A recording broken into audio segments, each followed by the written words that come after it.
There's no type of movie more controversial than the adaptation. The film can be good, but if it's not accurate enough to the book, people hate it on principle. If it's a word-for-word script put to film, people hate it for not being innovative. This genre toes that impossibly fine line between staying true to the source, pleasing fans, and still being something that's entertaining to watch. For this episode, we'll be looking at movies that attempt to do just that. Sort of. As always, I'll focus on 3 films. A good, or a movie that represents the episode's theme and one most people have seen. A bad, a movie that completely misses the mark, and a classic, which is a modern movie that I believe perfectly captures the episode's idea, and one that deserves recognition. Keep in mind I'll be critiquing these films based on the theme for this video, not just on how good or bad of a film they are otherwise. And remember to like, share, and subscribe so I can make some fucking money. I'm Micah and you're watching GoodBadClassic. Good. A Clockwork Orange. Stanley. Alright, so this is a strange and brilliant film adapted from an equally strange and brilliant book. The first time I read A Clockwork Orange, I thought, wow, this shit is a mess. Who the fuck would read this? It's all nonsense. But about a third of the way in, things started clicking. You know what? Okay, great. The vernacular of this dystopian London known as NADSAT began to start making sense, and all of a sudden I was invested in Alex, the vicious anti-hero, and his gang. Like The Fifth Element in our last episode, the oddity and grandiosity made this film more captivating, not less. While I typically try to avoid films and directors that are household names, I included this movie for a couple reasons. Firstly, I only wanted to review movies based on books I'd read, otherwise what's the fucking point? And second, this film does an excellent job on what this episode is about, the adaptation. There's some small changes made in terms of costume and set design, which I think is permissible to an extent in any movie taken from literature.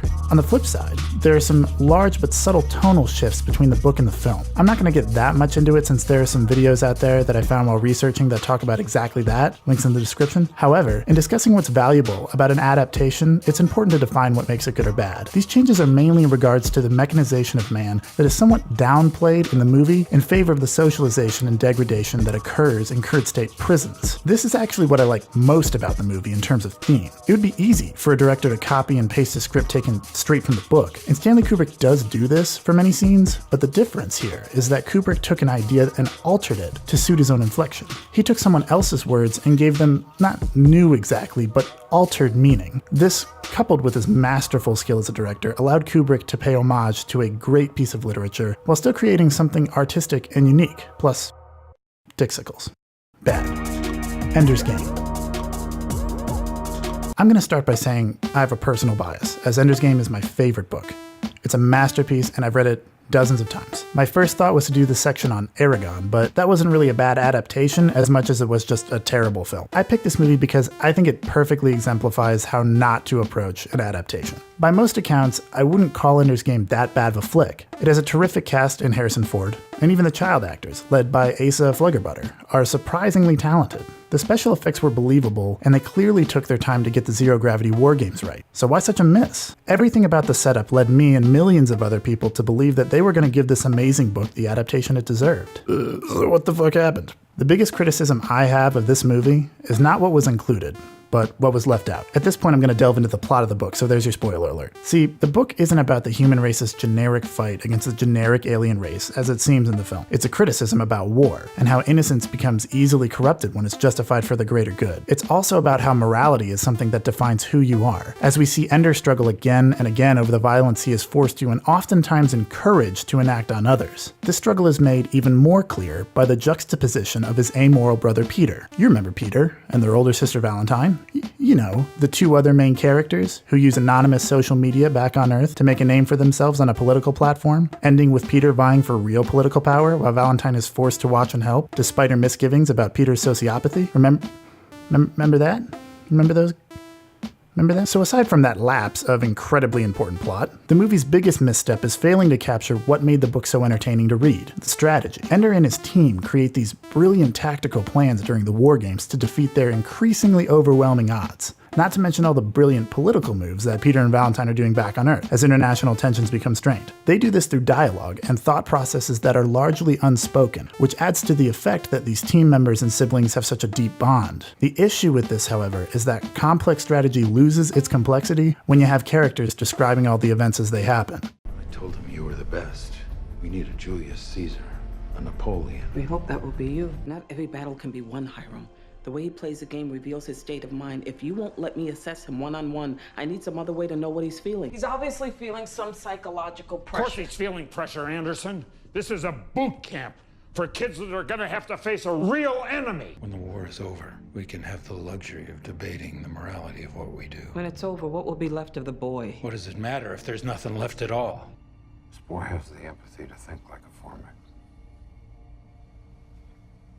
To understand them, anticipate them.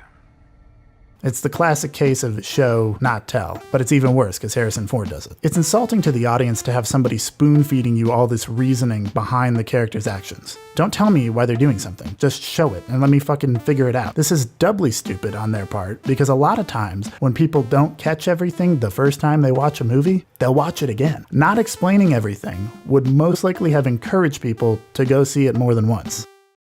Duh. Despite how badly I and many other people wanted this movie to happen, some stories are very hard to translate into the visual medium, and Ender's Game is one of them. I still think that an adaptation of this book could be done right if given the attention it needs, but unless Netflix picks it up for a series, I don't see that happening anytime soon. Classic. Just kidding, it's Hook. Once again, I have to apologize for not sticking to my own rules. Actually, I don't, because I made the rules up and I made the show up, and if you're watching this, I made you up too. Your life is a figment of my will. So you're welcome. While Hook is arguably in my top 5 favorite films of all time, it's not a film many people have seen or even heard of, despite a top-of-his-game Robin Williams and Steven Spielberg directing. Plus, Julia Roberts played Tinkerbell. If you thought you jerked your little dingle off to Tinkerbell before, just wait until you see Hook.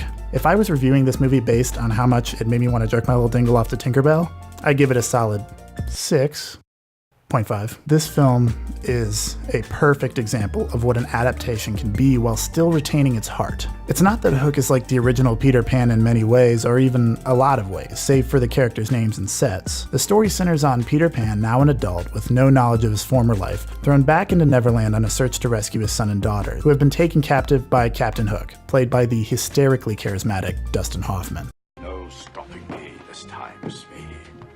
This is it. Don't make a move, Smee. Not a step. My finger's on the trigger. Don't try to stop me, Smee. Oh, not again. This is it. Don't try to stop me this time, Smee. Don't try to stop me this time, Smee. Don't you dare try to stop me this time, Smee. Try to stop me. Peter slowly starts to remember his past, and in doing so finds his lost magical ability, which he then uses to rescue his kids and reconnect with his son. Now on paper, this might seem like a bland plot, but Hook isn't just about Peter Pan finding his lost magic and fighting the villain. It's about a relatable, funny, broken man rediscovering his joy, rediscovering an identity he thought was gone. This movie manages to retain what I love most from the original work, while being filtered through the nostalgic lens Spielberg is best known for. Peter Pan was a magical story and had characters of mythic proportions. Hook was about a guy who's trying to remember where that myth went. Like all great adaptations, this film took an already good idea, refined what made it essential, and warped it to create a unique and timeless piece of art. Thanks again for watching, guys. Be sure to check out my first episode, and if you like what you see, hit that fucking subscribe button.